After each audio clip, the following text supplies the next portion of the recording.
Hi, Chief Wynn with the Pittsfield Police Department, here for one more reading for story time with the Pittsfield Police Department. I thought we'd finish with this one for tonight. I'm not familiar with this book, I just picked it up. I got it from my mom. This book is called Wings by Christopher Myers. You're going to have to bear with me through this one because the artwork in this book is amazing. So I might have to slow down a little bit or cover my face. Look, even on just the blank cover pages. Look at that strange boy. Everyone from the neighborhood is pointing fingers and watching the sky. How is he doing that? They stretch their necks and shake their heads. Icarus Jackson, a new boy on my block, is flying above the rooftops. He's swooping and diving, looping past people's windows and over the crowd. I don't think it's strange.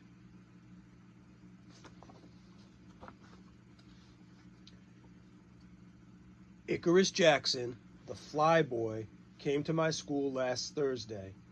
His long, strong, proud wings followed wherever he went.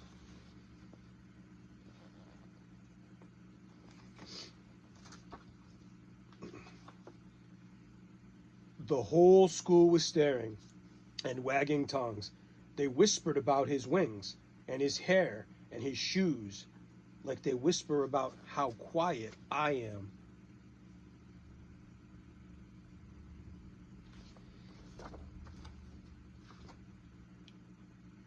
Our teacher complained that the other kids couldn't help but gawk and stare.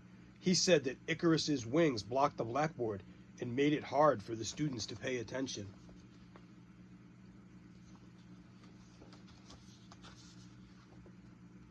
The teacher told Icarus to leave class until he could figure out what to do with his wings. He left the room quietly, dragging his feathers behind him. One boy snickered.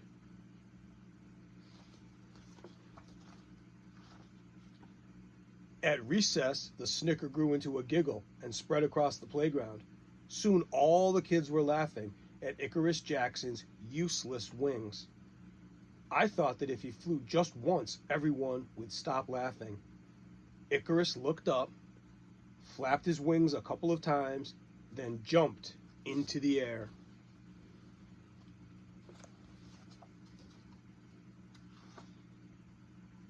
He swept through the schoolyard like a slow motion instant replay.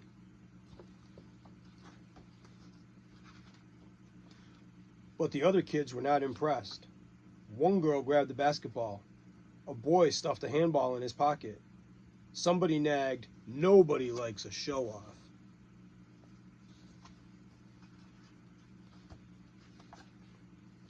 Their words sent Icarus drifting into the sky, away from the glaring eyes and the pointing fingers.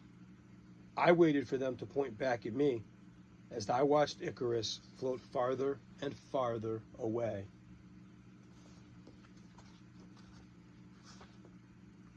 Walking home from school, I knew how he felt, how lonely he must be.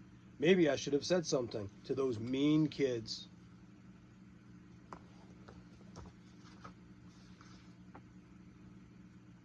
I ran through the streets with my eyes to the sky, searching the clouds for Icarus.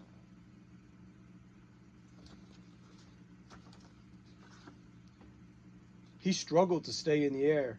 His wings drooped and his head hung low.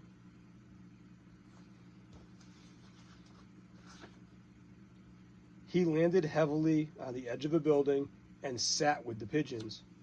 Pigeons don't make fun of people.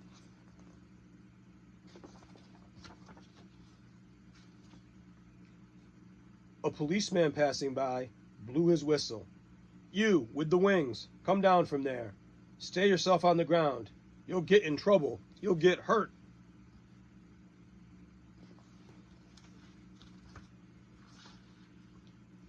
It seemed to me Icarus was already in trouble and hurt. Could the policeman put him in jail for flying, for being too different?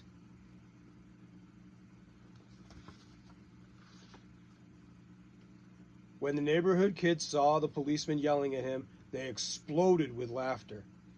Icarus dropped to the ground. "Stop," I cried. "Leave him alone." And they did. I called to Icarus, and he sailed closer to me. I told him what someone should have long ago. Your flying is beautiful.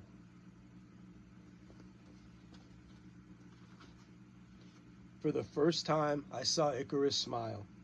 At that moment, I forgot about the kids who had laughed at him and me. I was just glad that Icarus had found his wings again.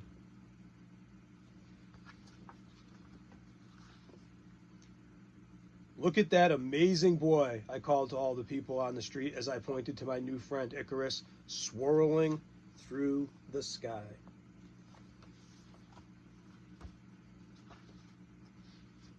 And that has been Wings by Christopher Myers. I think it's a beautiful story, and the artwork is spectacular in this book. So thanks, Mom, for lending it to me. And remember, if you have a friend who's different, don't be a bystander. Stand up for your friends.